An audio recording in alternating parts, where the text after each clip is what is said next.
Bismillahirrahmanirrahim. Assalamualaikum warahmatullahi wabarakatuh. Selamat pagi mahasiswa mata kuliah pemodelan matematika kelas C ya. Pada pertemuan kali ini kita akan membahas mengenai compartmental model, atau dalam bahasa Indonesianya ini model compartment atau model diagram compartment gitu ya. Compartment, bagian per bagian gitulah secara sederhananya. Seperti apakah model yang akan kita bangun ini? Oke, kita lanjutkan langsung saja ya. Ya, jadi compartment diagram apa sih compartment diagram? Jadi kalau saya punya proses itu pasti akan ada input di sebuah proses itu. Jadi proses itu bisa kalian anggap sebagai suatu black box gitu ya, kotak hitam yang kita nggak tahu isinya apa gitu, kayak kotak sulap gitu ya. Jadi ada sesuatu yang kalian masukkan ke situ sebagai input dan kita ada outputnya atau ada tujuan kita mau ngapain gitu ya. Jadi kalau nggak ada input nggak ada output ya nggak dapat apa-apa juga gitu ya. Jadi compartment diagram itu sebetulnya bagaimana kita membuat suatu diagram dari proses yang terjadi yang kita amati dengan adanya aliran input dan output gitu, ada yang masuk dan ada yang keluar. Biasanya laju input ini dilihat sebagai laju masuk atau rate in ke dalam proses tersebut, dan output dilihat sebagai rate out ya. Jadi kalau saya punya proses A gini, gampangannya itu saya mau melihat seberapa banyak saya ngisi air ya. Bayangkan gini, saya punya bak mandi gitu ya, bak mandi yang saya isi air, saya nyalakan kerannya, tapi juga lubang pembuangan bak mandinya. Jadi kalau kita mau nguras itu kan di bagian bawah bak mandi itu kan ada lubang untuk buang air, membuang air yang di dalam bak mandi ya. Itu juga saya buka. Jadi ada keran yang saya buka, ada lubang air yang saya buka. Semisal pada awalnya bak mandi ini saya tutup semua, kerannya saya tutup, lubang bagian bawahnya juga saya tutup. Atau saya bisa pakai pen. Nah, ini. Jadi saya punya bak mandi gitu ya. Ini saya gambarnya pakai mouse ya. Jadi nggak bisa terlalu cantik gitu. Lalu di sini ada air yang masuk, yang netes, terus ada yang keluar di sini gitu ya. Jika pada awalnya saya punya air sebanyak setengah bak katakan. Nah, ini isinya air setengah bak. Lalu ada kerannya di sini saya buka, tetap mengucur dengan cukup cepat. Lalu ada lubang pembuangan air dari bak mandi ini yang cukup kecil.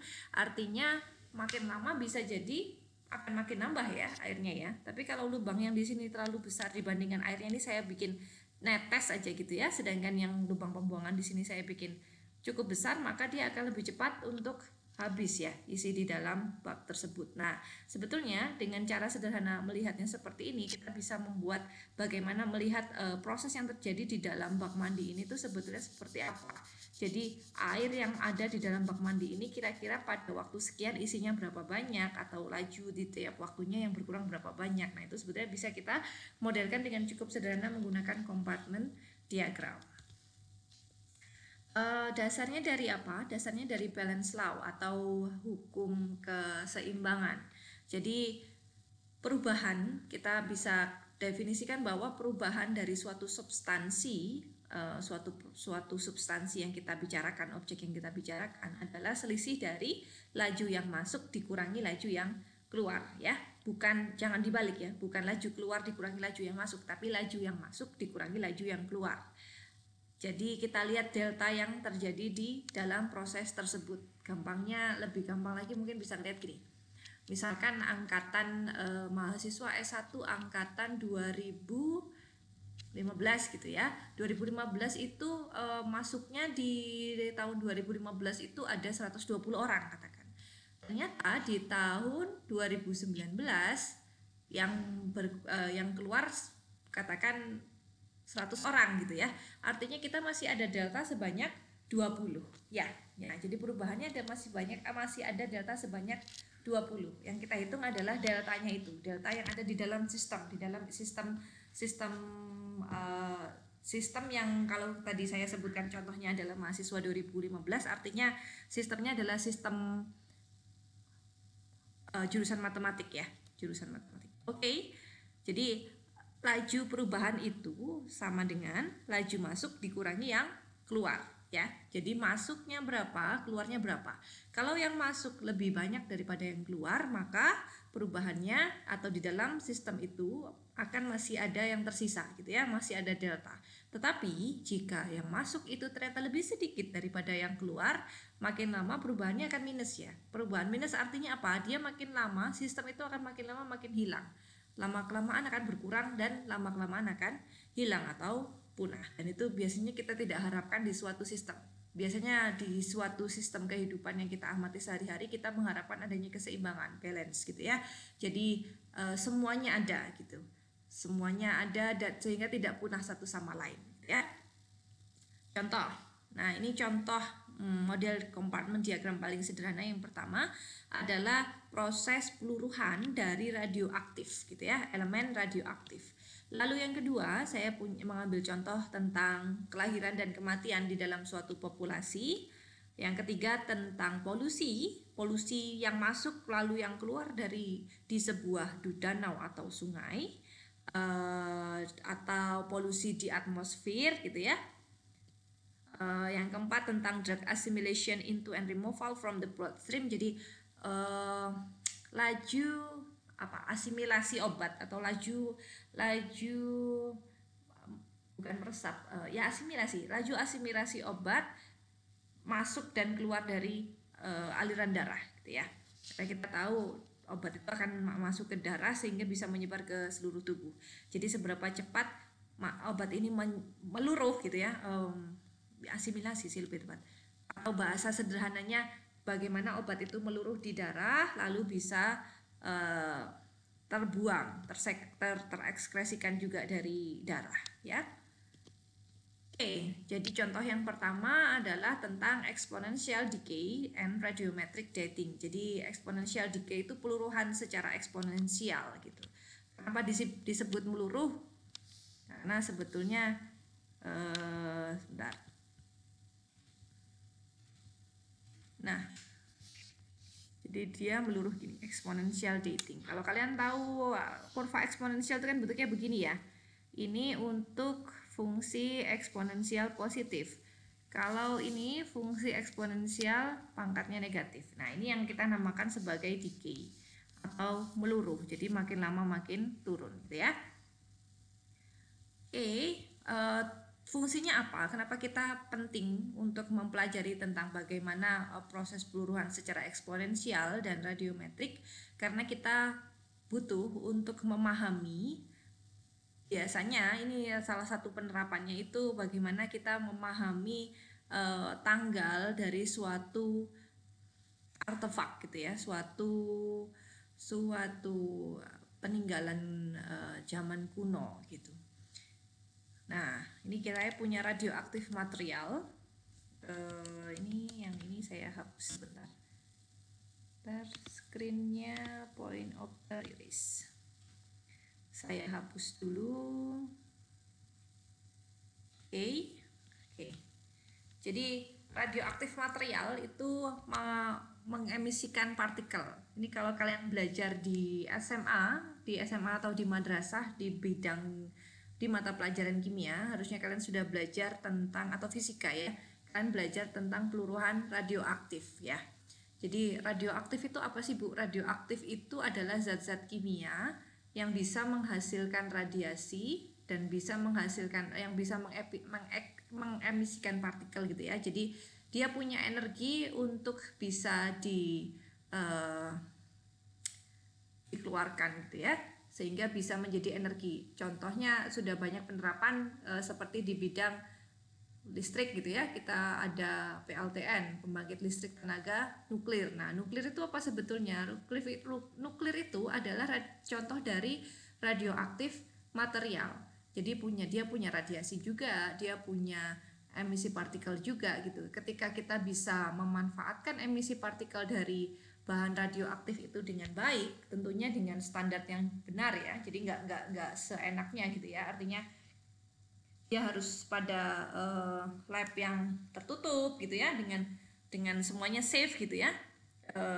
Standarnya ada sendirilah bagaimana untuk mengemisikan partikel radioaktif itu bisa menghasilkan energi yang cukup tinggi. Jadi bisa untuk menghidupkan listrik gitu ya. Mungkin ada yang pernah lihat, kenapa saya selalu mengkaitkan dengan film ya karena saya suka nonton film. Jadi kalau kalian pernah melihat Spider-Man gitu ya, film Spider-Man yang ketiga kalau nggak salah. Iya, yang ketiga yang Spider-Man bisa jadi hitam kalau nggak salah ingat. Oh salah ya, salah. Yang dia Spider-Man ada profesor yang dia berkreasi untuk menghasilkan energi nuklir yang cukup, energi radioaktif yang cukup besar itu, sehingga bisa narik semua barang yang ada di sekitarnya, ketarik gitu ya, sampai ketarik dengan kekuatan magnet yang cukup tinggi. Nah itu sedahsyat itu sebetulnya. Jadi satu ion, satu partikel kecil saja dari partikel, biasanya dia namanya itu masuk, bukan yang kayak yang ada di apa namanya tabel unsur kimia yang bagian bawah ya, bagian bawah yang saya lupa warnanya merah ya lupa, lama nggak baca itu. Oke, jadi kalau saya punya radioaktif material, yang terjadi di radioaktif material ini dia selalu meradiasikan atau selalu mengemisikan partikel. Elektron-elektronnya itu lebih tidak stabil gitu ya, jadi dia lebih liar gitu, elektron-elektron dan partikelnya itu jadi lebih liar. Tapi karena liar itu energi dia besar gitu ya, sehingga setiap saat ketika waktu berjalan dia akan meluruh gitu. Sebetulnya dia meluruhnya dengan cara, energi itu kan kita tahu selalu kekal ya, tidak pernah berkurang dan tidak pernah bertambah, tapi sebetulnya dia berubah dari satu energi ke energi yang lain. Partikel radioaktif atau materi radioaktif ketika kalian amati gitu ya, maka dia itu sebetulnya berpindah ke energi yang lebih tinggi ketika tidak berada pada lingkungan yang tertutup, atau dia mengemisikan partikel ke sekitarnya gitu, ke lingkungan sekitarnya, sehingga partikelnya itu nanti lama-lama meluruh. Misalkan pada saat ini saya punya 1 nanogram gitu ya, 5 menit lagi itu bisa jadi dia sudah meluruh, misalkan jadi setengah nanogram atau seperti apa gitu. Jadi tergantung dari partikelnya juga gitu, bagaimana seberapa cepat dia bereaksi dengan lingkungan sekitar. Terutama biasanya kalau lingkungan sekitar kita berkaitannya dengan oksigen ya, senyawa oksigen, senyawa karbon dioksida gitu ya. Nah, asumsinya apa? Asumsinya bahwa kita asumsikan untuk pemodelan yang kita lakukan ini bahwa jumlah dari radioaktif materialnya itu cukup besar sehingga kita bisa mengabaikan fluktuasi random. Artinya kalau energi elemen dari radioaktifnya itu cukup besar, artinya cukup besar untuk bisa mengabaikan oksidasi dengan oksigen gitu ya, atau fluktuasi suhu, fluktuasi tekanan, mungkin bukan oksigen lebih tepatnya, lebih ke fluktuasi suhu, tekanan ruangan gitu, temperatur ruangan gitu ya. Lalu prosesnya itu continue di sepanjang waktu, jadi tidak 1 detik, 3 detik kita amatin gitu, enggak. Sebetulnya pengamatannya sih akan per detik begitu, tapi sebetulnya dia dari 1 detik ke 2 detik itu dia juga melakukan proses peluruhan ya. Lalu a fixed rate of decay for an element, jadi ada laju peluruhan yang konstan dari sebuah elemen. Laju peluruhan yang konstan ini diukurnya dari mana? Diukurnya dari pengamatan laboratorium, tentunya dengan semua kondisi yang terkontrol. Keempat, there is no increase in mass of the body of the material. Tidak ada peningkatan dari bagian materialnya. Jadi selama berjalannya waktu yang terjadi hanya peluruhan. Sehingga perubahan dari radioaktif material pada waktu T sama dengan negatif dari peluruhannya. Jadi berapa banyak dia berubah akan sama dengan negatif peluruhannya, negatif laju peluruhannya. Oke, bagaimana formulasinya? Misalkan saya punya massa dari atom radioaktif itu nt gram gitu ya. Di setiap waktu T si N-nya ini berubah, satuannya dalam gram. Jadi kenapa N-nya bergantung terhadap T? Karena T-nya adalah waktu. Jadi N ini massanya yang bergantung terhadap waktu. Ketika T-nya berubah, maka N akan berubah. Jadi N adalah fungsi dari T. Dan misalkan bahwa delta T adalah perubahan waktu yang cukup kecil, sehingga kita bisa buat perubahan atom proporsional dari jumlah atom di awal, atau NT plus delta T sama dengan NT dikurangi K dikali NT dikali delta T. Dapatnya dari mana? Nah, ini T plus delta T. Jadi kalau saya punya pointer option ini ya, nggak lurus juga. Sebentar. Pointer erase. Ya. Pointer option ini. Ya, jadi saya punya, anggap ini lurus ya. Saya nggak pakai penggaris dan saya nggak pakai bullpen. Jadi saya pakai touchscreen saja. Jadi ini waktunya di sini T. Kita mau menghitung ini sebanyak delta T. Artinya di sini waktunya adalah di waktu T plus delta T gitu ya. Kalau di sini saya punya NT.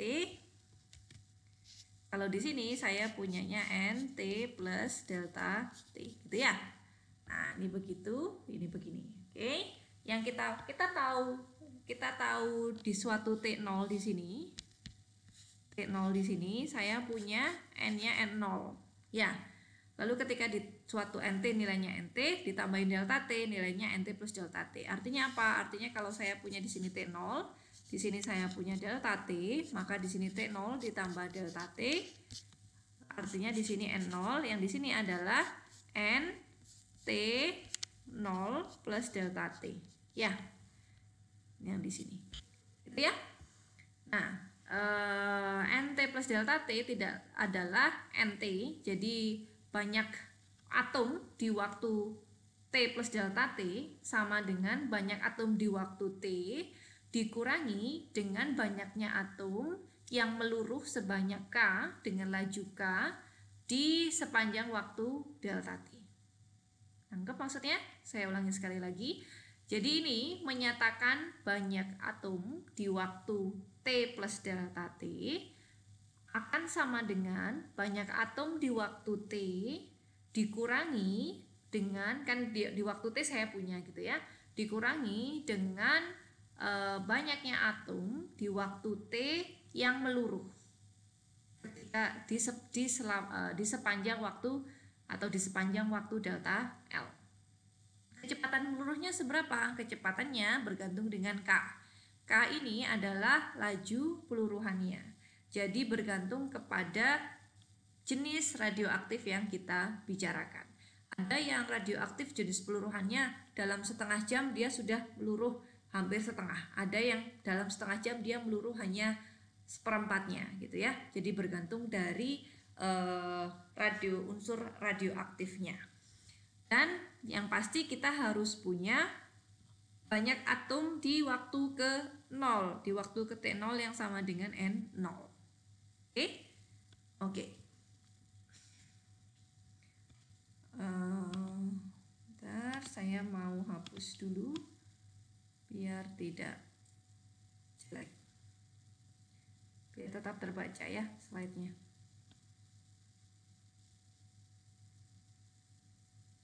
Oke. Jadi K itu adalah positif konstan yang proporsional yang proporsional dengan laju peluruhan atom per waktu atau decay konstannya. Ketika delta T itu cukup kecil atau delta T menuju 0, maka saya bisa peroleh dN per dt sama dengan min Kn. Nah, ini dapat dari mana, Bu? Oke, sebentar. Dapatnya dari mana? Nah, ini sebetulnya dari sini. Kalian bisa lakukan ini. NT plus delta T min NT sama dengan min Kn delta T gitu ya. Sehingga saya punya apa? NT plus delta T min NT per delta T sama dengan min Kn. Ya. Ketika saya bikin limit kiri dan limit kanan, min Kn sama dengan limit delta T menuju 0, NT plus delta T min NT. Ini begini ya, per delta T. Ini tidak lain adalah turunan terhadap NT atau sama dengan dN per dt ya kan. Ini definisi dari limit di NT ya, atau turunan. Ini adalah definisi bukan limit ya. Ini adalah definisi turunan untuk N terhadap T ya. Oke, jadi saya peroleh yang ini ya. Nah, ini sama dengan ke sana. Oke. Ya.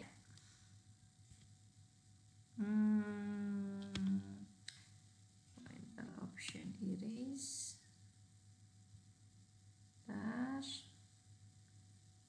Saya butuh menghapus biar bersih. Nah, ini kelebihannya kalau kuliah online dengan video pembelajaran itu kalian bisa mengulang penjelasan saya sebelumnya jika memang dirasa tidak begitu jelas ya. Jika terlalu cepat juga bisa kalian ulang-ulang. Oke. Ya. Nah, ini jadi kalau yang di sini itu bentuknya masih pakai delta T atau persamaan beda, yang di sini sudah pakai fungsi continue atau initial value problem. Kenapa disebut initial value problem? Itu kan bahasa Indonesianya masalah nilai awal, karena kita punya nilai awal untuk NT0 sama dengan N0. Sehingga kita ini sebut permasalahan ini sebagai permasalahan nilai awal atau IVP, initial value problem. Bagaimana cara menyelesaikan ini? Adalah dengan menggunakan pemisahan variabel untuk menyelesaikan persamaan ini. Caranya gimana? Coba dibuka lagi mata kuliah atau materi di mata kuliah persamaan diferensial biasa ada. Harusnya di kalkulus ini hanya kalian integralkan kiri dan kanan, tidak harus pakai separation variabel juga bisa. Kalian bisa menemukan bahwa solusi dari masalah nilai awal ini adalah NT sama dengan N0 E pangkat min K T min T0. Gimana caranya PR ya buat kalian ya? Silahkan dicoba sendiri, dilengkapi sendiri catatan kuliahnya. Jadi solusi dari initial value problem ini adalah NT sama dengan N0 E pangkat min K dikali T min T0 ya. Ini eksponensial ya. Kemudian karena kita tahu T min T0 itu positif, karena T itu pasti lebih besar daripada T0. Kita berbicara ke depan, waktu yang ke depan, bukan waktu yang mundur. Ketika T0 yang sekarang, maka T adalah 1 atau 2 detik ke depan gitu ya. Artinya T itu selalu lebih besar dari T0, sehingga selisih dari T dan T0 juga positif. Dengan demikian apa? Kalau saya limitkan ruas kiri dan ruas kanan, saya peroleh limit NT-nya sama dengan limit T menuju tak hingga dari NT-nya adalah limit T menuju tak hingga dari N0 E pangkat min K T min T0. Ketika T-nya di sini tak hingga, limit E negatif tak hingga, nilainya berapa? Yuk, negatif tak hingga, jadi dia makin mendekat tak hingga. Ini nilainya 0 ya, berapapun N0-nya. Coba dicek lagi pemahaman materinya terkait limit di ketahinggaan. Oke. Nah, sebetulnya persamaan dN per dt yang sama dengan min Kn itu adalah fungsi monoton turun. Kenapa disebut fungsi monoton turun? Karena jadi kalau saya punya fungsi n yang turunannya itu negatif, artinya n adalah fungsi yang monoton turun. Ingat lagi kalkulusnya ya. Itulah kenapa kalkulus dan persamaan diferensial biasa menjadi prasyarat untuk kuliah pemodelan matematika. Jadi di sini kepake semua. Kalau dulu nggak ngerti, sekarang harus lebih ngerti. Kalau dulu nggak paham, sekarang harus lebih paham. Kan kalian tingkat mata kuliahnya atau tingkat tahun angkatan kuliahnya lebih tinggi. Artinya sudah harus lebih bisa memahami logika yang seharusnya dulu kalian tidak pahami ya pemikirannya. Oke, dibuka lagi juga catatan kuliahnya kalau memang masih lupa untuk mengingat-ingat kembali. Jadi dari sini saya peroleh bahwa apa? NT adalah fungsi monoton turun. Monoton turun tuh apa sih? Monoton turun tuh artinya turunannya itu negatif ya, atau gradiennya itu akan negatif. Artinya apa? Artinya dn per dt itu nilainya akan selalu turun gitu ya, di sepanjang waktu. Nah, ini adalah contoh eksperimen untuk mengukur half-life atau waktu paruh dari sebuah substansi atau material ya, material apa tadi saya bilang, material radioaktif. Jadi ada beberapa substansi di sini yang saya contohkan, ada xenon 133, ada barium, ada lead, ada strontium, ada karbon, ada plutonium, ada uranium. Uraniumnya juga bermacam-macam, ada 235 dan 238 ya. Nah, ini half life atau waktu paruhnya itu bermacam-macam. Ada 5 hari, 13 hari, 22 tahun, 25 tahun, 5568 tahun gitu ya. Apa sih tujuannya mengukur waktu paruh ini? Waktu paruh itu sebetulnya apa? Waktu paruh itu adalah waktu yang dibutuhkan untuk substansi ini menjadi separuh. Ya. Jadi kalau sekarang si xenon saya punya 100 gram, maka 5 hari berikutnya xenon yang saya miliki tinggal 50 gram. Ya. Kalau xenon saya sekarang punya 1000 gram, maka 5 hari berikutnya ketika saya lihat xenonnya akan tinggal 500 gram. Jadi tinggal separuhnya. Itu ya.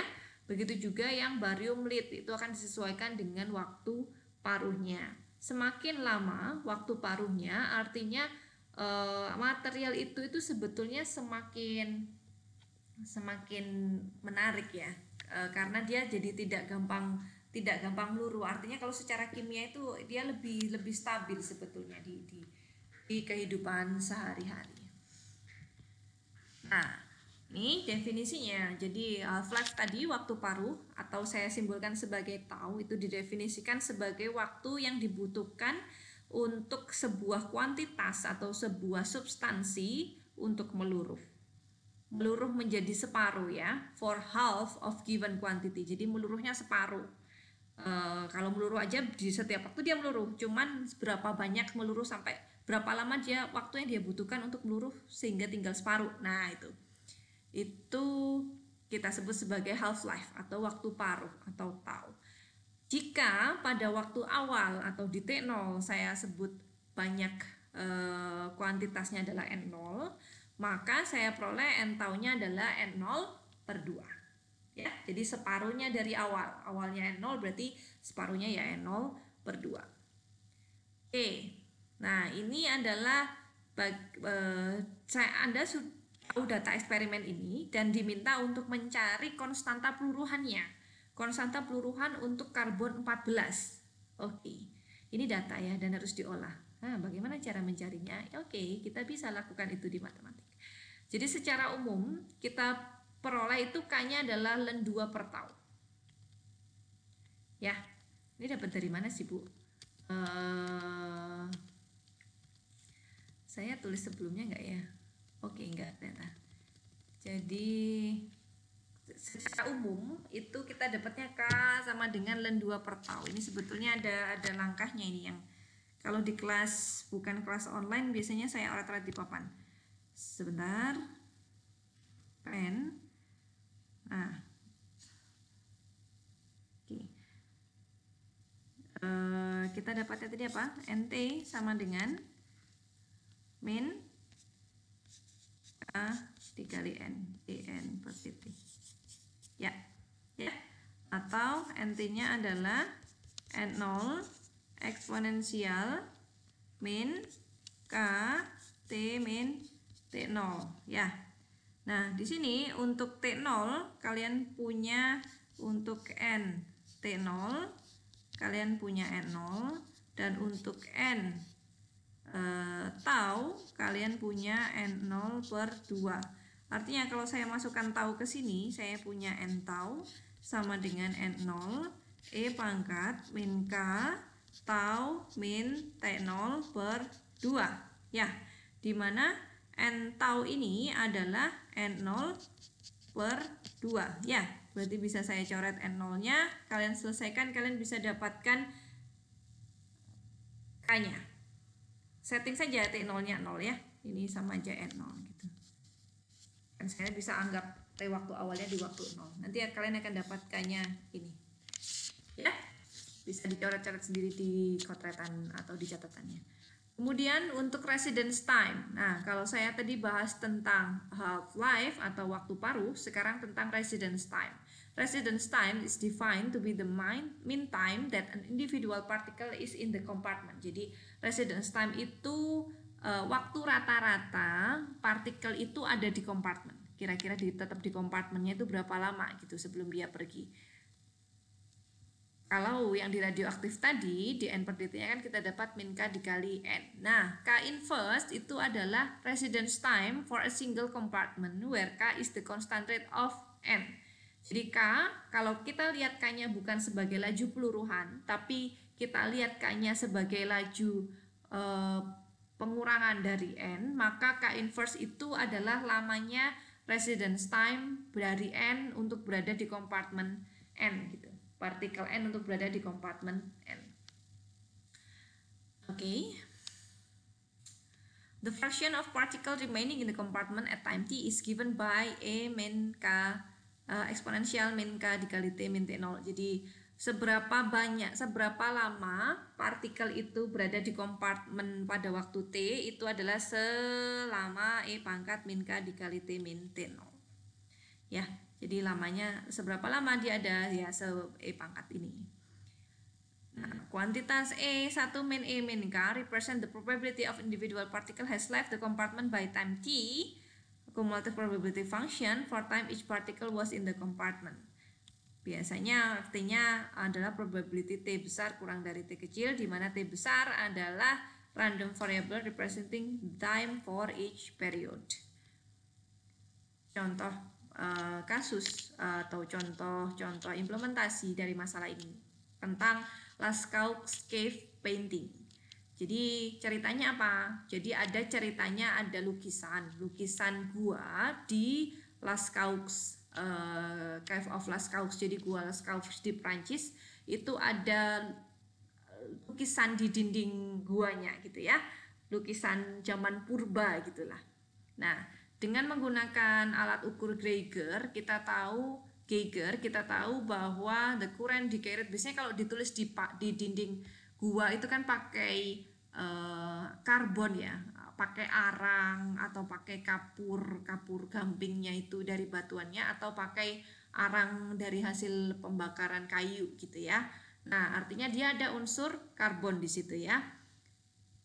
Menggunakan tulisan lukisannya, bayangkan bahwa ada gua yang di pinggirnya ada gambar lukisan atau tulisan atau apapun yang berbau yang tentang prehistorik gitu ya, zaman-zaman batu gitu ya, cerita-ceritanya ditulis menggunakan karbon dari arang kayu C14. In charcoal fragment collected from the cave was measured as approximately 1,69 disintegration per minute per gram of carbon. Jadi kira-kira peluruhannya itu 1,69 disintegration per minute per gram. Jadi setiap 1 menit per gramnya ada 1,69 disintegrasi. In comparison, for living tissue in 1950, the measurement was 13,5 disintegration per minute per gram. Jadi lebih cepat meluruh untuk living tissue. Living tissue itu jaringan hidup, jaringan makhluk hidup ya. Jaringan makhluk hidup itu bisa macam-macam sih. Nah, ini integrasinya lebih 13,5, peluruhannya lebih cepat ya, yang jaringan hidup itu. Sedangkan kalau yang karbon peluruhannya per menitnya itu 1,69 saja. Ini hampir 13 kalinya dari yang ini, 11 atau 12 kalinya. Pertanyaannya yang muncul adalah how long ago was the radioactive carbon formed? Jadi berapa lama sebelumnya si karbon yang ada yang dia sudah meluruh tinggal 1,69 gitu ya. Berarti berapa lama sebetulnya lukisan itu dibuat? Pertama kali dibuat itu kira-kira kapan gitu ya dari lukisan gua tersebut? Cara jawabnya gimana? Tahu cara hitungnya gimana? Jadi NT-nya itu misalkan adalah jumlah dari karbon per gram pada waktu T. Kita tahu bahwa tau dari atau waktu luruh dari karbon itu 5.568 tahun ya. Dapat dari mana nih Bu? Dapat dari ini. Bentar. Nah, karbon kalian 5568 tahun. Memang yang sering dipakai yang karbon ini karena di mana-mana makhluk hidup pun kan juga punya unsur karbon ya di dalam tubuhnya. Oke. Jadi karena waktu paruhnya adalah 5.568, kita peroleh K-nya atau waktu luruh dari karbon itu adalah 0,001245 per tahun. Misalkan T0-nya itu 0. T0-nya itu sekarang, kita definisikan sekarang itu waktu ke 0 gitu ya. Dan T besar adalah waktu ketika si batu bara atau si arang itu pertama kali dibuat.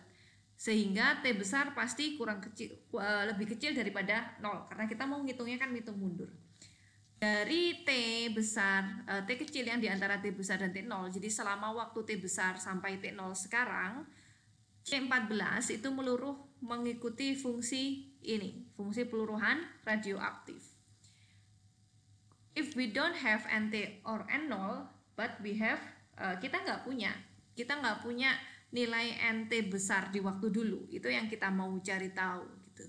Begitu juga N0 sekarang, kita juga nggak tahu, tapi kita dapat turunannya. Turunan N aksen T per N aksen 0 sama dengan NT per N0. Ya. Jadi kita tahu ini. Oke. Perubahan di waktu dulu dibanding perubahan sekarang sama dengan dulu dibanding sekarang ya. Sebentar, ini ada yang hilang ya. Oh enggak, benar ya. Jadi kita peroleh apa? Oke, jadi kita tinggal substitusikan ke sini. Itu kita peroleh N aksen 0, perubahannya di waktu sekarang berapa. Nah ini kita bisa peroleh bahwa N aksen T-nya adalah NT besar dikali N aksen 0 per N0, atau T besarnya adalah min seperkalen NT per N0 atau minus 16.690 tahun yang lalu ya. Ini dapat N aksen T-nya gimana Bu? Ya substitusi aja ke sini. Kalian turunkan dulu terhadap T. Ini harusnya T kecil ya. Ini T kecil.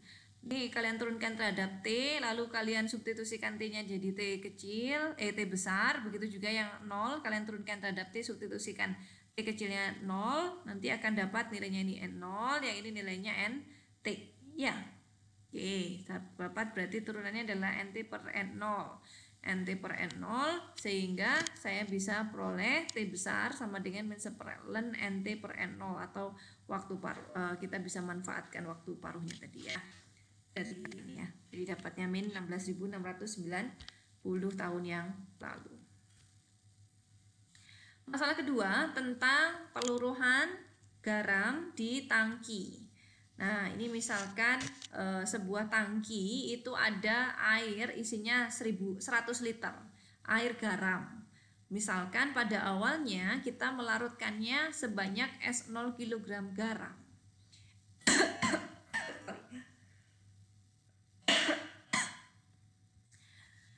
Air garam tersebut,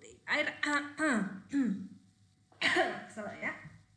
Nah, jadi saya punya tangki isinya 100 liter air garam, di mana yang dilarutkan di situ ada sebanyak S0 kg garam.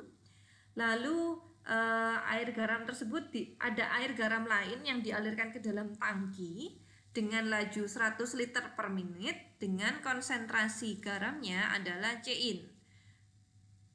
Yang masuk gitu ya. Jadi bukan air garam yang sama, tapi bisa air garam yang lebih encer atau air garam yang lebih kental lagi gitu ya. Dengan konsentrasinya kan Cin, tergantung dengan Cin-nya.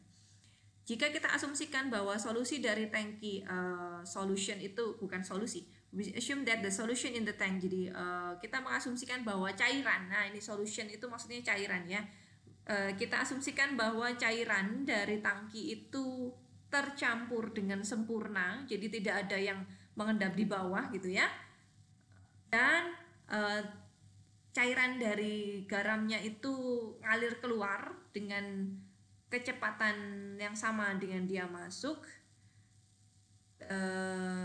the volume of water salt mixture in the tanks remains constant. Jadi kita asumsikan ada tangki, ada air garam yang masuk, ada air garam yang keluar. Kita mengasumsikan dengan hukum keseimbangan, maka laju perubahan garam di dalam tangki adalah atau sama dengan laju perubahan banyaknya garam yang masuk ke dalam tangki dikurangi banyaknya garam yang keluar dari tangki. Artinya itu adalah garam yang tersisa. Sederhana ya. Implementasinya gimana? Implementasinya jadi laju perubahannya adalah ds per dt yang sama dengan 10 dikali laju massa dari garam yang masuk atau Cin T dikurangi 1/10 ST. ST ini adalah 1/10 dapat dari mana? Karena yang keluar itu lajunya sama dengan yang masuk. Yang masuk 10 liter per menit, artinya yang keluar juga akan sebanyak 10 liter per menit. Jadi lajunya 1/10 dikali ST. ST itu banyak volume dari tangkinya ya.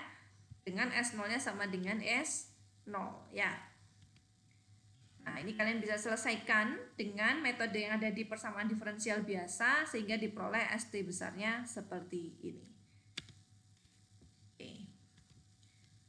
Kemudian ada model polusi danau. Sebetulnya untuk model polusi danau juga setipe dengan cara bagaimana kita melihat garam yang mengkontaminasi garam yang ada di dalam sebuah tangki. Jadi sekarang danau itu kita lihat sebagai tangki ya.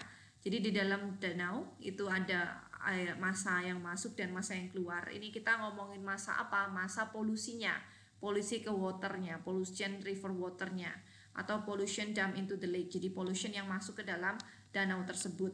Kita mau melihat water flow from the lake carrying some pollution with it. Jadi ada aliran air dari danau. Apakah nanti lama kelamaan danau tersebut akan makin penuh dengan kontaminasi atau akan makin bersih ya? Itu kan bergantung dari banyaknya polutan yang keluar dan banyaknya polutan yang masuk ke dalam danau tersebut. Asumsinya apa? Asumsinya bahwa kita asumsikan volume danaunya konstan atau volume V, jadi tidak ada air hujan yang masuk, tidak ada aliran air selain yang mass inflow dan mass outflow yang di sini. Jadi volume danaunya juga tetap konstan, tidak kering karena kemarau, tidak menguap dan tidak ada penambahan karena air hujan.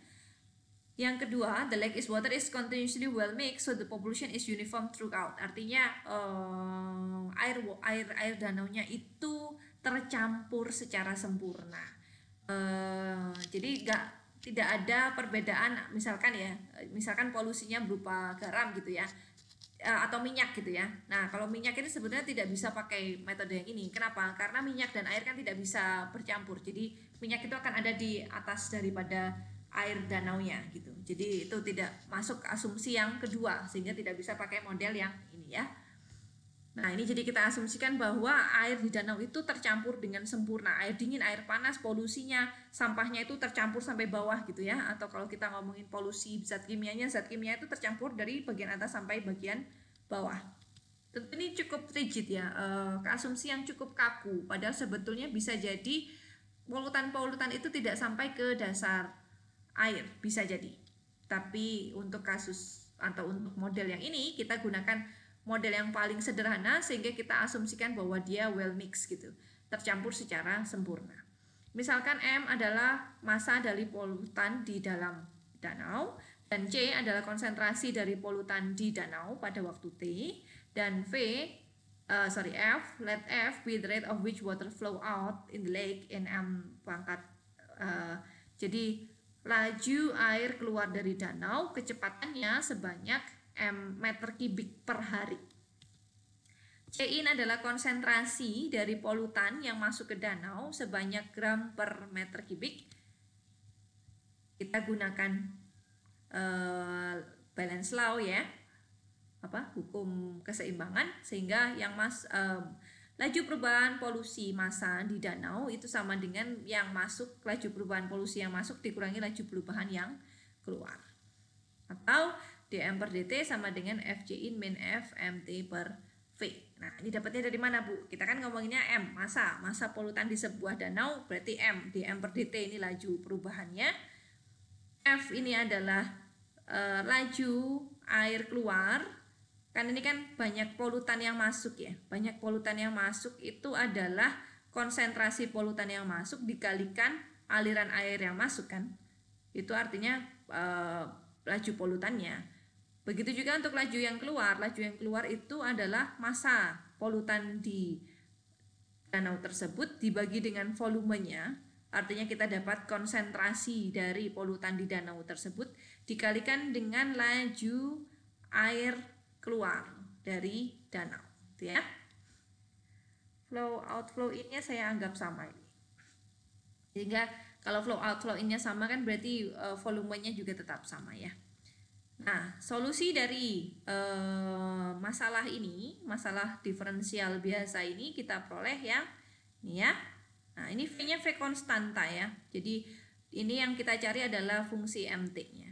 Ini sebenarnya bisa kita turunkan lagi menjadi C. C apa? Adalah konsentrasi dari polutan di danau pada waktu T. Ini kalau saya bagi dengan V semuanya, ini dibagi V, dibagi sebentar. M bagi V kuadrat, enggak juga. Jadi ini bisa juga dinyatakan sebagai laju perubahan polutan, konsentrasi polutan. Konsentrasi polutan lajunya berubah sebanyak laju polutan yang masuk, yaitu C in, konsentrasi dikali aliran air dibagi dengan volume dikurangi V laju air mengalir dibagi dengan volume dikali dengan C ya, dengan nilai awalnya adalah C0 di C0-nya nilainya C0. Oke, aplikasinya gimana? Aplikasinya misalkan berapa banyak kita mau menghitung. Kita mau menghitung seberapa lama polusi danau mencapai level 5% of its initial level if only fresh water into the lake. Jadi kita mengasumsikan hanya ada air bersih atau yang masuk ke danau tersebut. Artinya ketika hanya ada air bersih yang masuk, lama-kelamaan danau tersebut seharusnya menjadi, dan ada yang keluar ya, keluar masuknya sama dan yang masuk hanya air bersih. Artinya lama-kelamaan harusnya polusinya akan berkurang dari danau tersebut. Berapa lama polusi danaunya akan mencapai 5% saja dari inisial awal, dari kondisi polusi yang awal. Jadi kalau saya punya volumenya 458 kali 10 pangkat 9 untuk volume danaunya, dan aliran air yang masuknya itu sebanyak 480 dikali 10 pangkat 6 meter kubik per hari atau 1,75 kali 10 pangkat 11 meter kubik per tahun, maka saya ini ada dua kasus ya. Ini Lake Erie dengan volumenya 459, sedangkan Lake Ontario atau Danau Ontario dengan volume yang lebih besar. Jadi volume Danau Ontario lebih besar tentunya dengan laju aliran air juga lebih besar.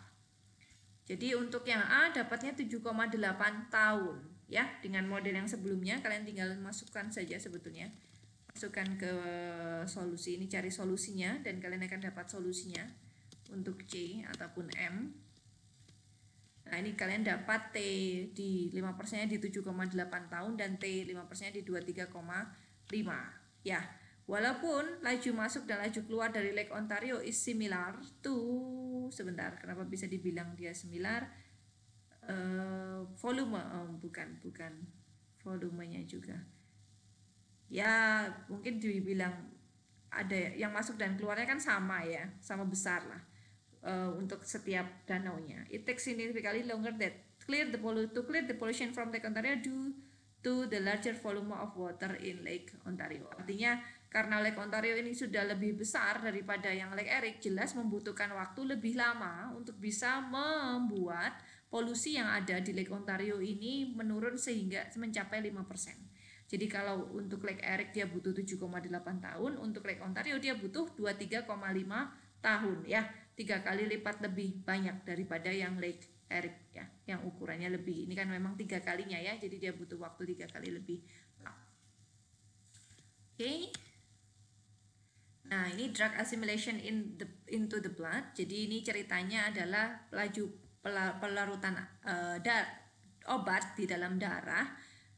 Kita tahu bahwa obat itu akan meluruh atau terserap di dalam gastrointestinal tract atau di laju pencernaan kita, ya. And each ingredient is diffused into bloodstream. Jadi setiap komposisi atau setiap bagian dari obat tersebut akan menyebar di seluruh tubuh kita. Dan obat tersebut itu akan dibawa oleh pembuluh darah atau darah kita ke seluruh tubuh dan juga akan dikeluarkan oleh organ ginjal dan juga hati, ya, disaringkan. Jadi di GI tract ada, nah jadi sekarang kompartemennya bukan hanya satu tapi ada 2 kompartemen. GI tract ini saluran pencernaan atau paling gampang sebutlah ini lambung gitu ya, lambung usus dan teman-temannya. Sedangkan ini adalah di darah. Jadi setelah dicerna maka jadi input drugnya seberapa banyak masuk ke saluran pencernaan lalu dicerna sehingga menjadi sari makanan lalu masuk ke darah untuk kemudian disebarkan ke seluruh tubuh, ya. Oke. Nah, sebentar. Nah, ini. Jadi ada 2 kompartemen yang dipakai, GI tract dan blood. Pertama saya akan bicara tentang kompartemen GI tract dulu. Jadi di GI tract, the rate of change of drug in GI tract sama dengan rate of drug intake dikurangi rate of drug leave GI tract. Jadi intake-nya karena drug intake, yang leave-nya karena setelah tercerna, digest, ya. Dan juga ada satu lagi yang kompartemen kedua, kompartemen darah. Kompartemen darah ini dibagi menjadi the rate of drug in blood itu adalah rate of drug enters blood dikurangi rate of drugs leave blood. Jadi yang masuk di darah dan yang keluar oleh darah karena harus masuk ke ginjal dan hati untuk dibuang, ya. Misalkan XT adalah jumlah dari obat di GI tract at time T dan YT itu jumlah dari darah yang ada di darah. Darah. Jadi XT itu jumlah dari obat yang ada di GI tract di waktu T dan YT adalah jumlah dari obat yang ada di darah di waktu T.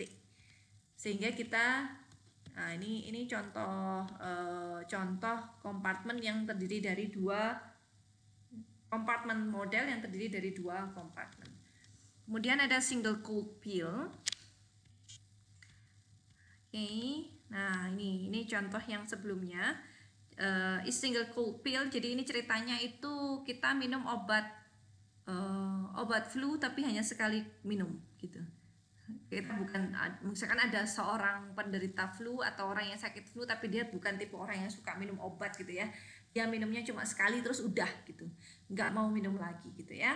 Jadi there is no indication of the drugs except that which occurred initially. Jadi ceritanya belum minum apa-apa terus dia minum obat, efeknya apakah lebih baik daripada dia tidak minum rutin, mana yang lebih baik gitu, minum rutin atau minum yang tunggal, obat tunggal saja. Nah, ini output rate of GI tract is proportional to the drug concentration which is proportional to the amount of drug in the bloodstream.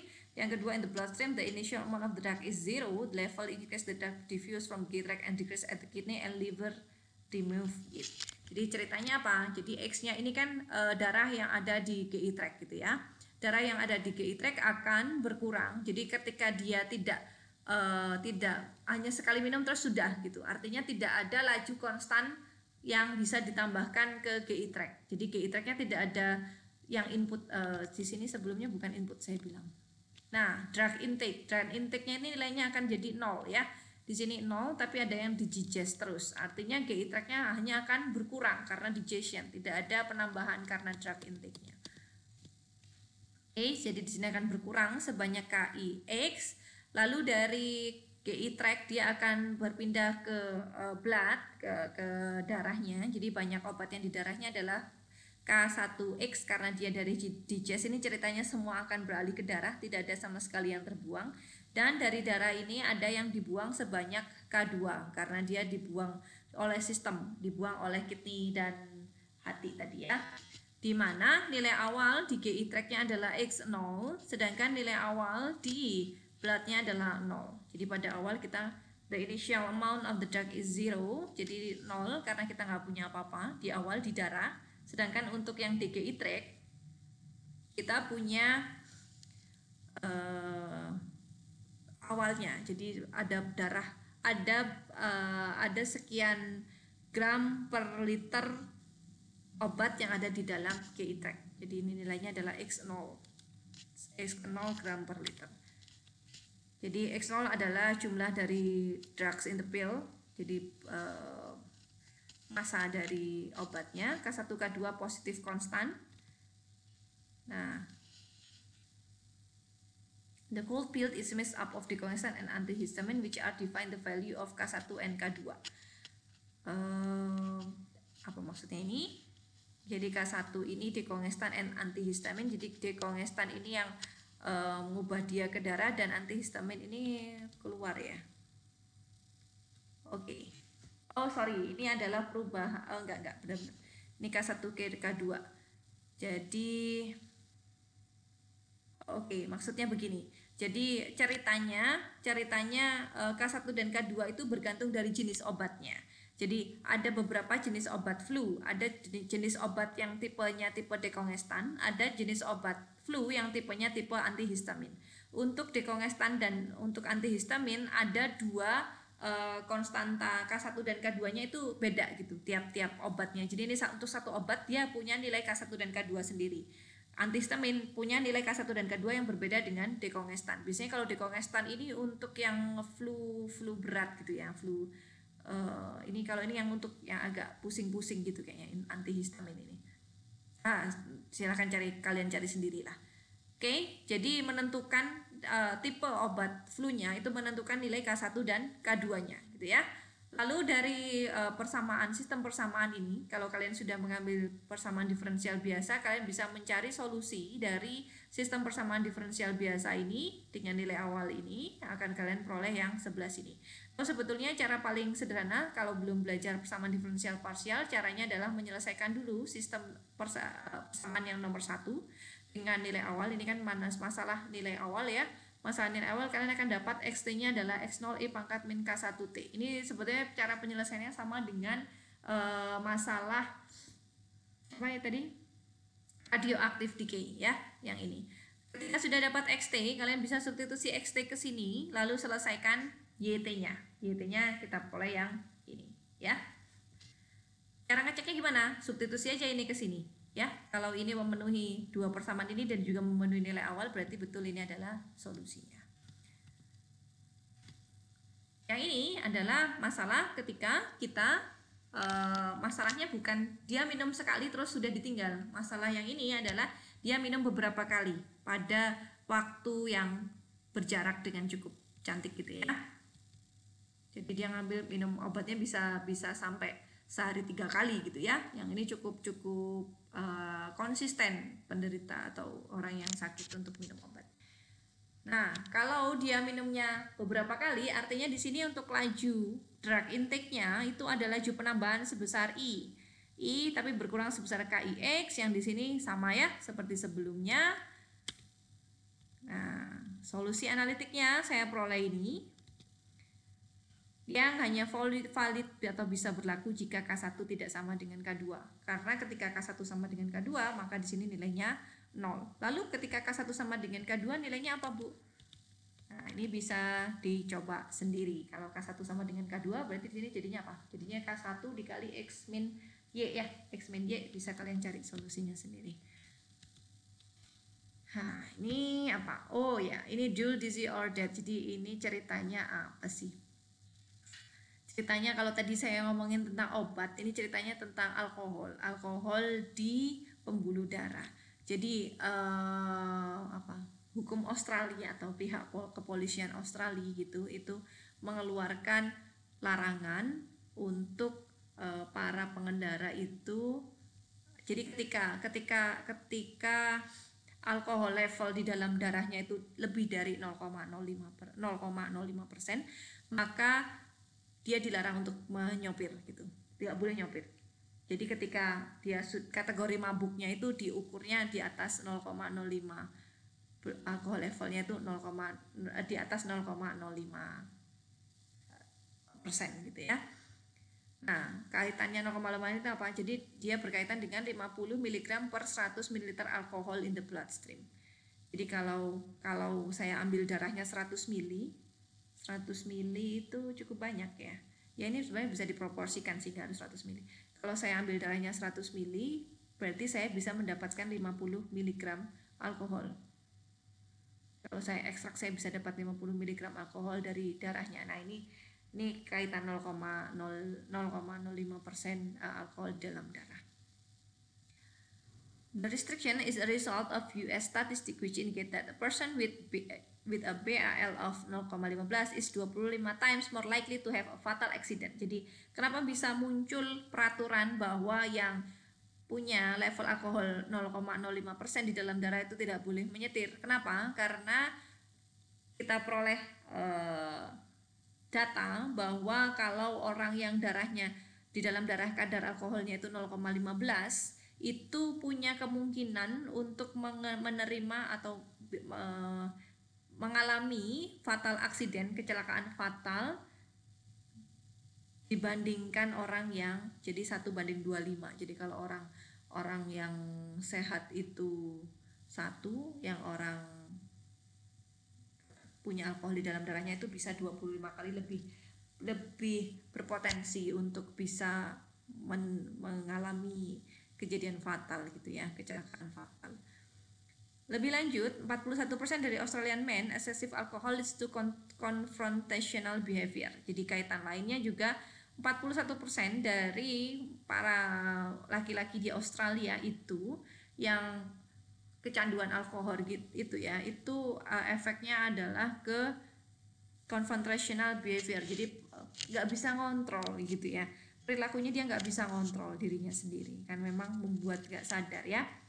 Jadi kalau BAL-nya itu 5%, itu biasanya itu lower alertness, usually good feeling, release of inhibitor, impaired judgment. Jadi ini dari yang paling kecil ke yang paling besar. Kalau ini darahnya terkontaminasi alkoholnya masih level yang paling kecil 5%,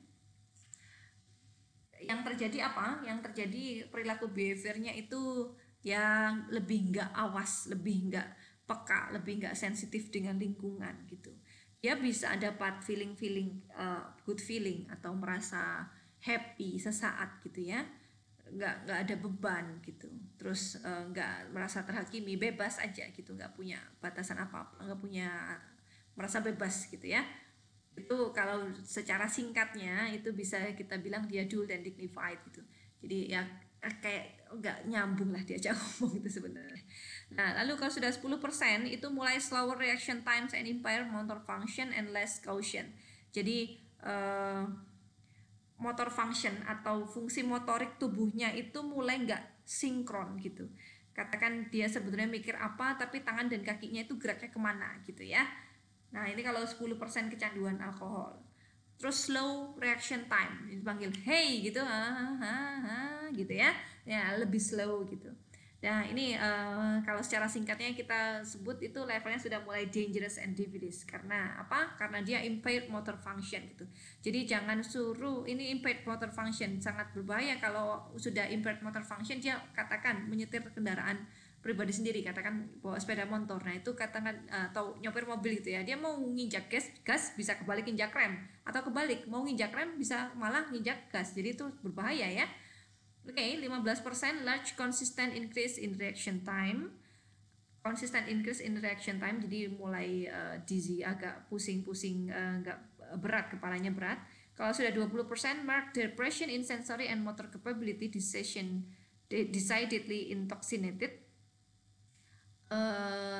Sensornya mulai ada, motor capability-nya mulai nggak karu-karuan, lebih parah daripada yang 10% ya. Jadi disturb, mengganggu gitu ya, bisa jadi mulai berkhayal ini kayaknya.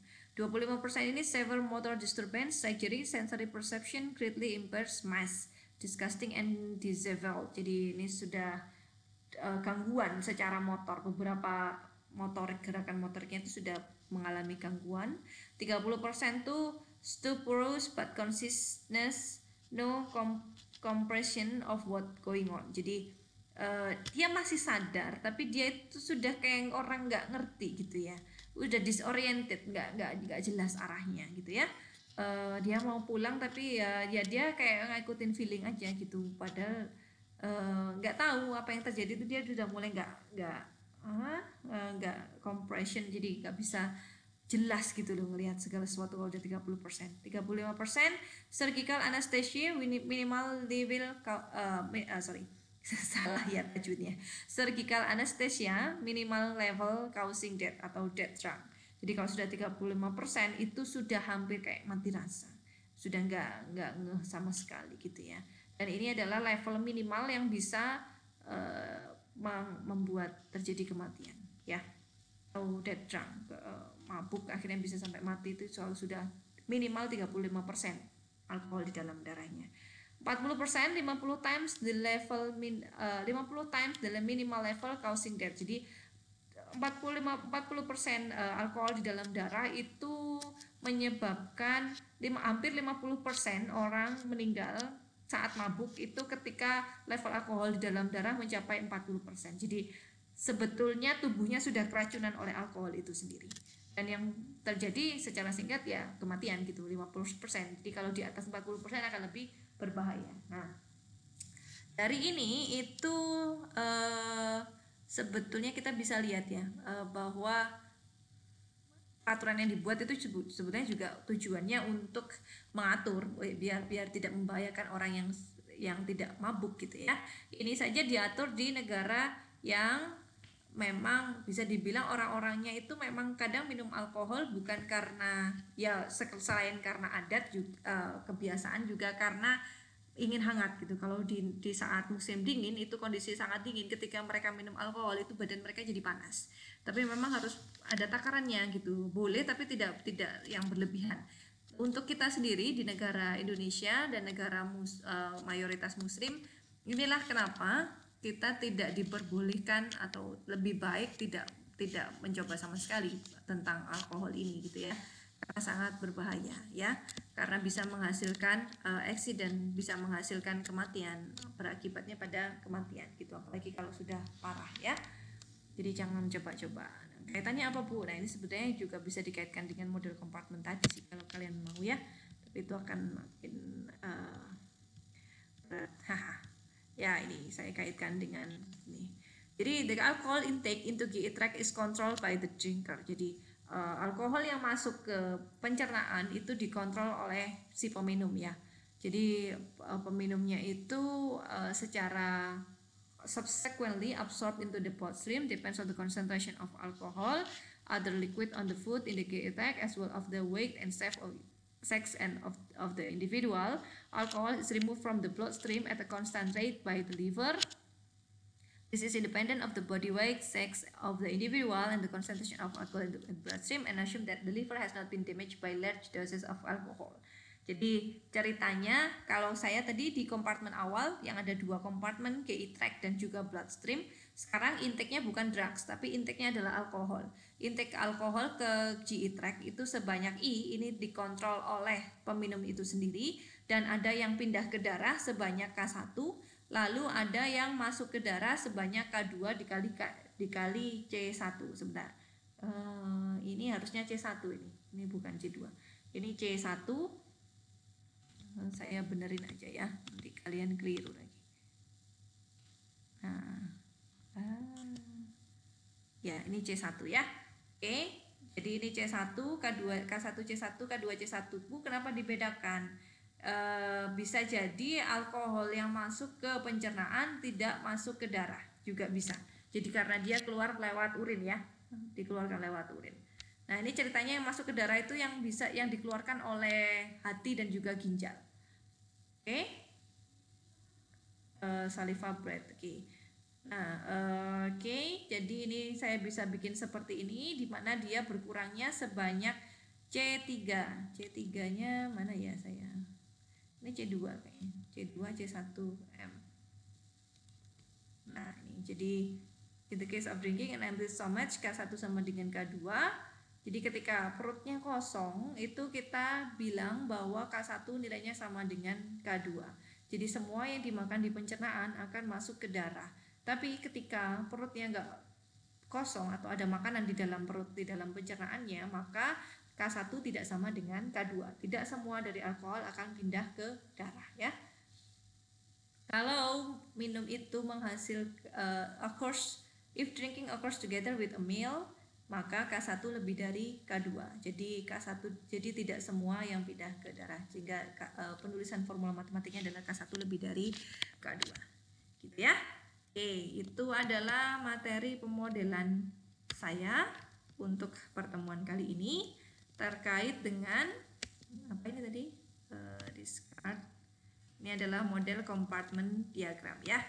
Jadi sebetulnya banyak hal-hal menarik yang ada di kehidupan kita sehari-hari yang bisa dijadikan atau yang bisa dimodelkan secara matematis, dan kita bisa analisa gitu sebelum itu terjadi. Kita bisa banyak mengambil hikmah dari semua kejadian yang ada di kehidupan kita sehari-hari, asal kita mau lebih peduli ya, lebih peduli dan lebih peka dan lebih melihat semuanya secara lebih jelas gitu ya. Begitu kuliah saya hari ini. Semoga tidak bosan untuk mengikuti kuliah saya. Saya rasa akan cukup panjang ya, tapi saya optimis bahwa kalian tetap semangat mengikuti kuliah pemodelan. Untuk UTS minggu depan saja, jangan minggu ini. Jadi minggu ini saya masih ingin memberi materi tentang single population species dan juga beberapa pembahasan latihan soal agar kalian bisa mencoba dan bisa tahu kira-kira UTS yang saya keluarkan akan seperti apa. Selamat belajar secara mandiri di rumah. Jangan lupa jaga kesehatan dan jaga fisik kalian masing-masing. Makan makanan yang bergizi dan tetap jaga jarak, patuhi semua protokol kesehatan. Semoga kita semua diberi kesehatan dan diberi umur yang barokah. Amin ya robbal alamin. Saya akhiri kuliah hari ini. Wassalamualaikum warahmatullahi wabarakatuh.